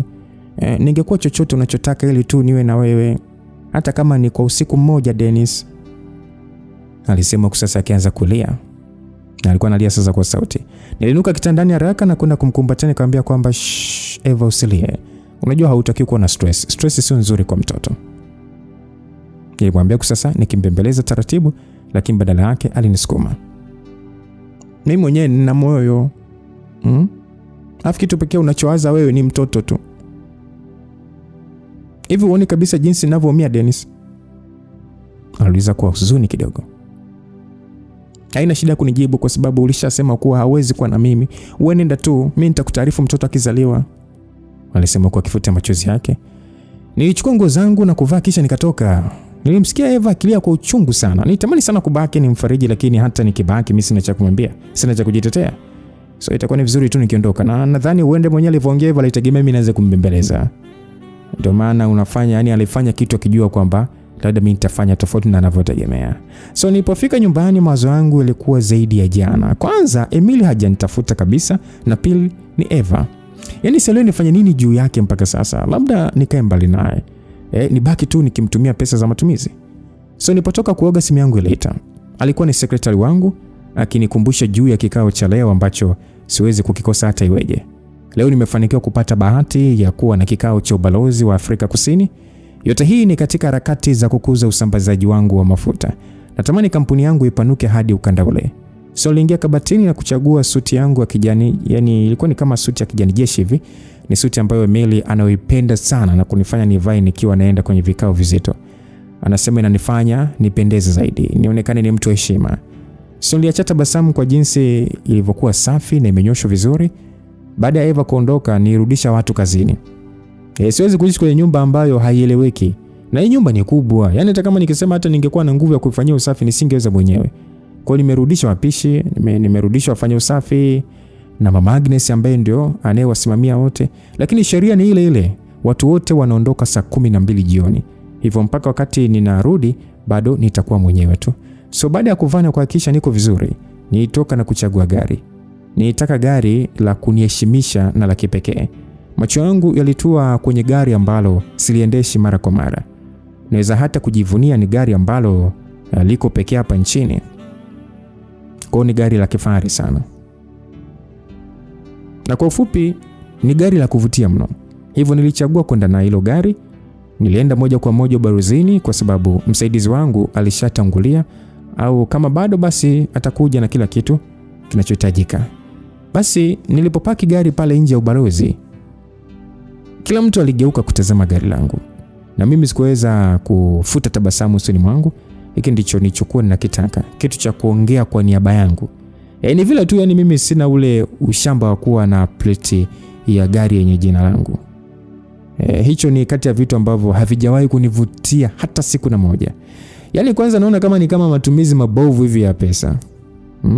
Bora hata mtu anaenda kulewa. Sasa kubaki kwanza kulipia ile plate number kwa jina lako ni nini? Sasa kwanza kila mtu ajue wewe ni. Alafu na pili inakupunguzia usalama. Unajua ukiwa na namba ni mpaka mtu aisome na kuikariri. Lakini likiwa ni jina tu, ni rahisi mtu kujua ni wewe. Ni rahisi sana. Sijui ni wani, labda kwenye plate ungekuta imeandika Dennis 1, Dennis 2, sijidi. Puzi sana. Kwa hiyo kwangu mimi hapana. Niliingia na kupokelewa na binti aliyenitazama kwa tabasamu nzuri sana. Akasema kwamba karibu Mr. Mluga upande huu. Aliniambia kwa Kiingereza huku sasa akinipeleka sehemu ya mapumziko. Nilitabasamu kidogo na baada ya kukuta msaidizi wangu ameshawasili, nilijisikia amani kidogo. Aliniambia kwamba nikudumie kinywaji gani, kuna kahawa, chai, maziwa, juice na soda. Nikamuuliza vipi naweza kupata maji? Akajibu ndio boss, unaweza kupata maji. Aliniambia na kutoka. Dakika chache baadaye alikuja na chupa yenye maji. Ilikuwa ni chupa tu yenye maji nusu pamoja na glasi. Nilitulia pale nikinywa maji yangu. Nilipotaka kuanza kulalamika, yule binti alikuja kutuita kuwa wako tayari kwa ajili yetu. Hivyo tuliinuka na kuelekea kwenye chumba tulichoelekezwa, ambapo kulikuwa na watu wawili tu. Mwanamke mmoja anayeonekana hakosi miaka 35 na pembeni yake alikuwepo kijana mdogo tu. Basi aliniambia kwamba habari Mr. Mluga, karibu sana, naitwa Helen Koza, ni mwakilishi wa balozi. Ameshindwa kufika kwa siku ya leo, lakini na kuahidi chochote tutakachozungumza hapa siku ya leo lazima kimfikie kwa ufanisi kabisa. Basi aliniambia hivyo huku akitabasamu, lakini nilishachukia. Nilimuuliza kwamba kwa nini hakuniambia tuahirishe kama alikuwa anafahamu hata kuwepo. Basi Helen akasema kwamba ameona amekusubirisha kwa muda mrefu na mpaka leo asubuhi alijua atakuwepo, lakini amepata dharura ya kifamilia, kwa hiyo anaomba sana radhi. Helen alisema. Niliamua kukaa kwenye kiti. Kama kufika nimeshafika, acha tu niongee, litakalokuwa litakuwa tu. Kikao chetu kilianza na acha nimsifie Helen kwa sababu alionekana kuelewa kila kitu kinachotakiwa kufanyika. Sijui nilitegemea nini, lakini kwa ufupi anajua. So baada ya kikao, yule msaidizi wa Helen ndo alikuwa wa kwanza kutoka, akifuatiwa na msaidizi wangu. Hivyo tukajikuta tumebakiwa wawili tu. Helen alisema kwamba Mr. Mluga, tunaweza kupata lunch pamoja hivi karibuni ili niweze kukupa mrejesho wa balozi. Alisema kwa sasa akinipatia business card yake. Nikasema kwamba balaa hili. Nijisemea kwa Kiswahili kwa sababu najua hawezi kuelewa, lakini nilimjibu ndio na kumuuliza kama kesho atakuwa ameshapata huo mrejesho. Akasema kwamba kama ikiwa kesho basi itabidi iwe chakula cha jioni. Alisema kwa sasa akinitazama kwa tabasamu linaloongea. Hahitaji kujieleza kabisa anachokitafuta kutoka kwangu. Ingekuwa ni zamani kidogo kabla sijakutana na Emily, ningekataa. Sikuwa hata na huo ujasiri wa kukubali, lakini sasa hivi ninajiamini sana. Mwenyewe ushanielewa. Ushanielewa ninachoongea kwamba kwa nini najiamini. So nimwambia kwamba kwa dina siku ya kesho nitakutumia ujumbe wa maelekezo ya mahali pa kukutana. Akasema kwamba nitakuwa nikisubiri ujumbe wako. Alisema na kwenda kufungua mlango ili anipishe nipite. Nilimshukuru kisha nikatoka na kuelekea nje, ambapo nilimkuta msaidizi wangu akijichekesha tu na yule dada aliyetupokea. Nilikohoa kidogo, kitu kilichowafanya washtuke. Msaidizi wangu Othman alitoka haraka, kitu kilichonifanya nihangaike kujizuia kucheka. Nilimshukuru yule binti na kutoka. Asa Othman alikuwa ameshaingia kwenye gari la ofisi tayari kwa kurudi ofisini. Nilimpungia mkono na kuelekea kwenye gari langu. Jioni ya kesho ilikuja haraka sana. Nilijaribu kumwambia Helen mahali pa sisi kukutana, lakini alisisitiza niende kumchukua, akiongea mambo ya mimi kutokuwa gentleman na mambo kama hayo. Hivyo nikaona niepushe shari bwana. Nikaja kumchukua mahali anapoishi. Nilikuwa nimesimama mlangoni kwake nikiwa nimeshika maua. Kama shida yake ni gentleman, basi nitampa hilo. Alionekana kufurahi sana, akasema kwamba "Oh, wow, you bought flower for me. Thank you kind sir." Alisema hivyo akamaanisha kwamba umeniletea maua, asante bwana mkarimu. Niliambia hivyo, nilimtazama kwa tabasamu nikasema kwamba "Are you done yet?" Yani kwamba umemaliza. Nilimuuliza sasa nikiweka mikono mfukoni baada ya yeye kupokea maua. Akasema kwamba "Oh, you look good in your jeans too. I'm ready, let me put the flower then we can go." Alisema hivyo. Akasema kwamba umependeza na jeans pia. Mimi niko tayari, ngoja niweke maua alafu tunaweza kwenda. Basi nilimsubiri pale mlangoni. Dakika chache baadaye alitoka na kufunga mlango na alikuwa amependeza sana.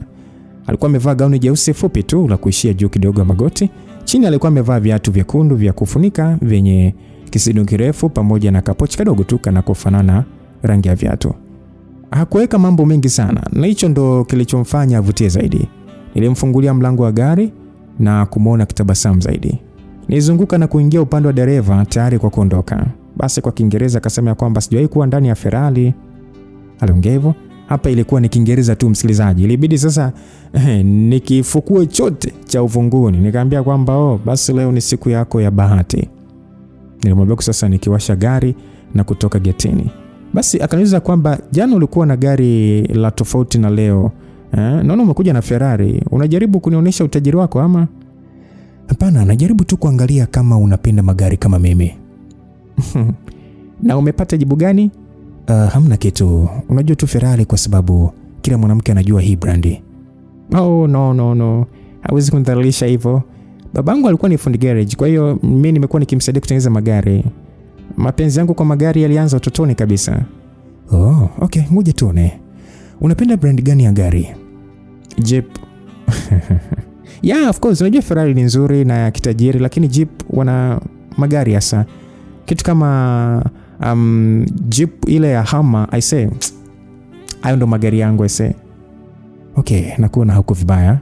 Mimi na Jeep zote hizo ulizosema zipo nyumbani. Oh, unanitania eh? Alisema kwa kitulia kwenye kiti na kuangalia barabarani. Kama tusingekuwa na mpango wa kwenda kula, ningeenda kukuonyesha. Oh, yes, basi tuachane na chakula please Mr. Mloga. Alisema sasa akikutanisha mikono ishara ya kuomba. Unaweza kuniita Dennis, hatuko ofisini. Siwezi kukupeleka wakati hujala. Twende ukapate chakula alafu tuone usiku utendaje. Niahidi utanipa nafasi ya kuona magari yako. Sawa na kuahidi. Nilimwambia hivyo. Alifurahi sana na kufungua mlango akishuka kwa furaha. Mimi nilikuwa nimeshapaki gari kwenye hoteli tuliokuja kula. Ilikuwa ni hoteli nzuri ambayo ipo ufukweni. Yaani meza na viti vimepangwa kwenye mchanga kabisa. Kwa hiyo mara nyingi huwa anapenda kutembea peku nikiwa huko. Helen naye hakupoteza muda. Alipoona navua viatu na yeye alifanya hivyo, kisha tukaelekea kwenye meza. Kuzungumza na Helen ilikuwa ni rahisi sana. Alikuwa ni mwanamke mchangamfu sana, anayejua anachokitaka kwenye maisha. Yeye ni mwanadiplomasia, amekuja huku kwa ajili ya mafunzo tu. So tulipiga story nyingi, yeye akiniambia kuhusu nchini kwao ambapo nimeenda mara nyingi, na mimi nikawa namueleza kuhusu nchi yangu ambapo ndo amekuja kwa mara ya kwanza. So baada ya chakula, Helen alihakikisha nimetimiza ahadi yangu. Kwenye mida ya saa 2 niliingiza gari nyumbani kwangu na kumuona Helen akitoa macho akishangaa akisema kwamba what? Hii ndio nyumba yako? Aliniuliza. Ilibidi sasa nicheke kidogo. Sidhani kama ninaweza kukuleta kwenye nyumba ya mtu mwingine ili kukuonesha gari langu. Oh, okay, nionyeshe Jeep. Alisema kama vile hayo maneno yangu yalimkumbusha kwa nini tulikuwa pale. Okay, usishuke kwenye gari. Nimwambia sasa nikiliendesha taratibu na kusubiri mlango wa kuingia kwenye gereji yangu ufunguke. Helen alijikuta akishtuka akisema kwamba oh my god. Alisema hivyo sasa akifunika mdomo wake kwa kutumia mikono. Yaani kama ingekuwa ni katuni basi macho yake yangeshaanguka. Alikuwa akishangaa magari yaliyojipanga kwenye gereji yangu. Kwa ufupi, ninapenda magari. Wakati wanawake wakijikusanyia viatu, mimi nimejikusanyia magari. Magari yangu ni zaidi ya jumla ya vidole vyako vya mikono na miguu kwa pamoja. Helen alianza kuangalia kila gari na kulikagua. Hadi alipofika kwenye Jeep Hummer, alianza kulizunguka na kujaribu kufungua milango. Nilichukua funguo za hilo gari kutoka kwenye kibox cha kuzitunza, kisha nikamfungulia. Aliacha tabasamu kubwa sana na kuingia. Nilimuuliza kwa dirishani ya kwamba, niambie, unajisikiaje baada ya kukaa hapo? Helen akasema kwamba, Dennis, naona kama vile nimefika mbinguni. Asante sana. Alisema kusasa akiegemea kiti kizuri na kufunga macho. Macho yangu alijikuta akishuka kifuani kwake kutokana na jinsi alivyokuwa anahema. Nadhani na yeye aliona hilo kwa sababu bila kutegemea alinisogelea taratibu na kubusu mdomo wangu kidogo tu. So, alitaka kuniachia lakini mikono yangu iliinuka yenyewe na kumrudisha mdomoni kwangu. Mwili wangu wote ulianza kusisimka na kwa jinsi alivyokuwa anahema haikusaidia kitu. Nilitaka kuacha lakini maneno ya Oscar yalinijia kichwani. Na nikiangalia kwa wakati wote huu niliokuwa na Helen, hakuna wakati niliokumbuka shida zangu.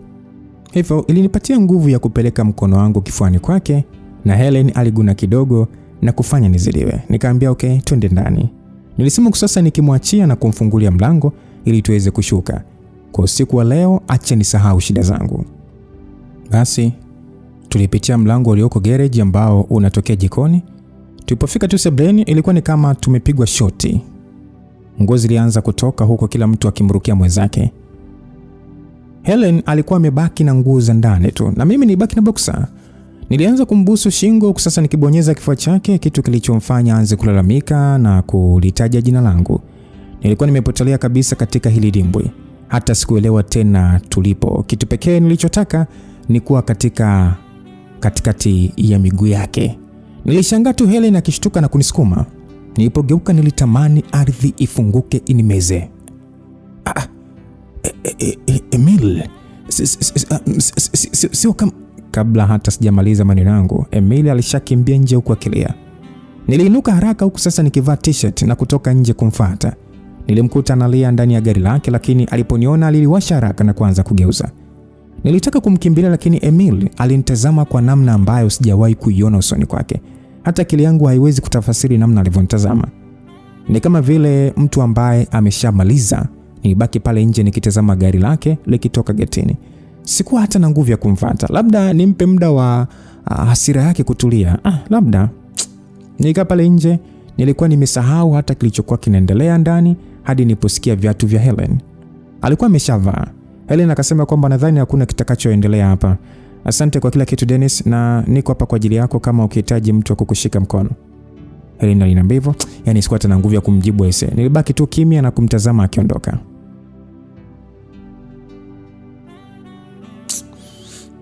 Mimi ni mjinga, ni mpouzi, ni mshenzi. Nilikuwa nikisema kwa hasira huku nikibamiza ukutani. Sikuwa hata nimeenda mbali. Nilitoa tu gari nje ya geti na kulipaki kwa sababu hata macho yangu hayakuweza kuona vizuri. Hivi ulitegemea nini Emil? Kwa Dennis angekaa akisubiri tu. Ulitegemea nini? Nilikuwa nikiongea kwa hasira sana. Japokuwa nilikuwa mwenyewe tu kwenye gari. Machozi yalibubujika hata nikisema nijaribu kuyazuia siwezi. Nikikumbuka nilivyoacha kazi yangu ili nirudi nyumbani kuongea na Dennis. Nirudi ili nimpe nafasi nyingine, ili nimwambie tujaribu tena kwa sababu ninampenda na mimi niko tayari kufanya lolote kwa ajili yake. Nirudi ili familia yetu iwe kamili tena. Ninunue vitu ili nimpikie chakula anachopenda. Akitoka kazini anikute nikimsubiri tuongee. Na hatimaye lakini badala yake ninamkuta akiona mwanamke mwingine tena mpya kabisa. Yaani najiona ni mjinga kudhani aliishia kwa mmoja tu. Mimi nilikuwa tayari kumsamehe, kusahau na hata kumlea mtoto wake wa nje. Kivyote vile, lakini kumbe mwenzangu hata hakuwa akijutia alichofanya. Siwezi tena, nisiwezi. Mimi siwezi kuendelea kuvunjwa moyo kila wakati. Kila nikijaribu kumpa nafasi anatafuta njia nzuri zaidi ya kunivunja moyo. So kwa mara ya kwanza maishani mwangu nilitamani kumuumiza Dennis. Nilitamani kufanya kitu cha kumfanya umie kama ninavyoumia. Kitu cha kumfanya ashinde kulala kama ninavyoshindwa mimi. Kitu cha kumfanya alie kama mjinga kama vile yani ninavyolia sasa hivi. Na yote kutokana na maumivu. Nilichukua simu yangu na kumpigia mtu pekee ambaye namwamini. mtu pekee ambaye najua anaweza kuacha chochote ili aweze kunisaidia. Oh, Emil, nimeshangaa sana kuona jina lako likitokea kwenye simu yangu. Sauti yake upole ilisikika upande wa pili wa simu baada ya yeye kupokea. Nilitamani kumjibu lakini nilijikuta tu nikizidisha kulia. Akaniuliza, Emil, nini shida? Aliniuliza kwa upole sana. Upole ambao ulinifanya nizidi kulia. Sikuelewa anaweza kunijali hivi wakati nilimfanyia ubaya. Nilimwacha bila kujali hisia zake. Nilimburuza popote na yeye alinifuata tu. Naomba basi utulie basi mama. Tulia basi uniambie tatizo ili nijue na kusaidiaje.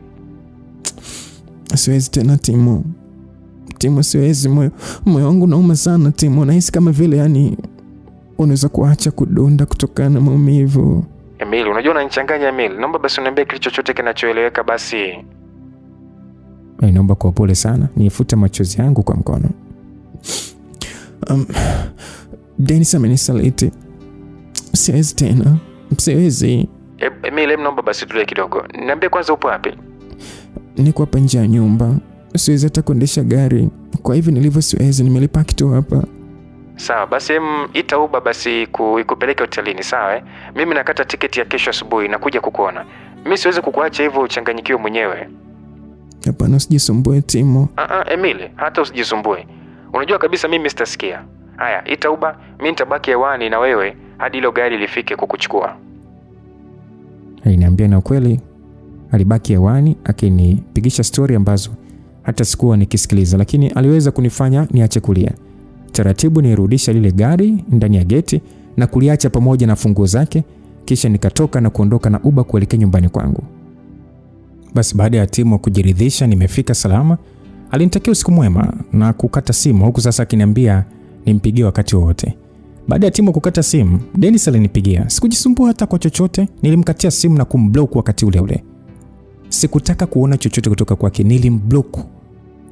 Sio ujumbe mfupi wala simu au chochote kile. Ulikuwa ni usiku mrefu sana kwangu. Sikufunga jicho hata sekunde moja, hadi kuna wakati nilitoka kitandani kwa hasira na kuamua kwenda ukasebeni. Nilikuwa na uchungu sana, uchungu na hasira kuliko ninavyoweza kueleza. Lakini hisia moja ilizidi zote, nilitaka kumuumiza Dennis zaidi ya ninavyoumia wakati huo. Niliutazama usiku ukiisha na siku nyingine inaanza. Nilikuwa nimekaa tu kwenye kochi bila kujua nifanye nini. Nadhani upweke pia ulichangia. Kwenye mida saa 2 asubuhi mlango wangu uligongwa. Nilipofungua nishangaa kidogo kumuona dereva Dennis. Akasema kwamba madam, habari za asubuhi, boss amenituma nikuletee gari. Alisema kwa sasa akinikabidhi funguo. Niliganda kidogo nikimtazama kwa namna fulani hivi. Nilitamani kumwambia alirudishe, lakini nikakumbuka lile ni gari langu, hivyo nizichukua zile funguo na kumshukuru. Nirudi kukaa kwenye sofa huku sasa nikijaribu kuwaza, lakini kichwa changu kilikuwa kikiuma sana. Nilijaribu kuwaza kuhusu kurudi kazini, lakini nilijua hakuna chochote, hakuna kitu chochote cha maana kitakachoweza kufanyika. Ubongo wangu haujatulia hata kidogo.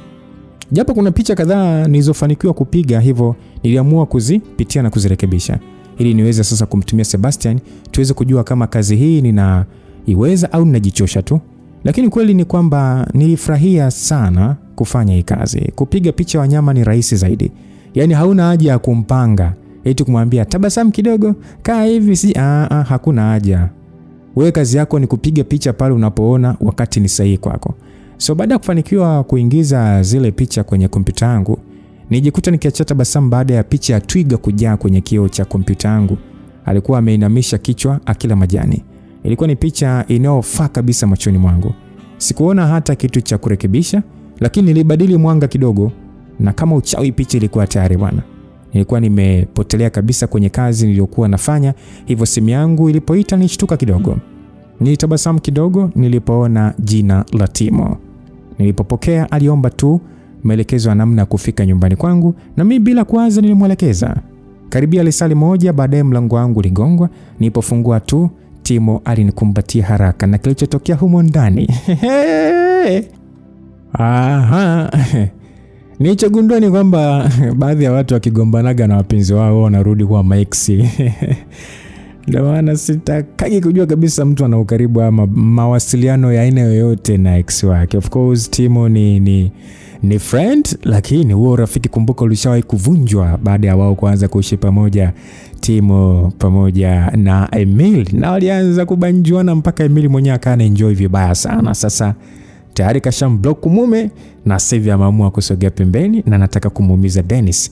Timo ile kuingia tu wao kama hagi. Kilichotokea mwa chumbani, sehemu inayofuatia ndio sehemu ya mwisho. Sehemu inayofuata ndio sehemu ya mwisho. Jamani. Aha. Mdoto ulikuwa na Lucas Lumbas. God bless you till we meet again. Bye bye.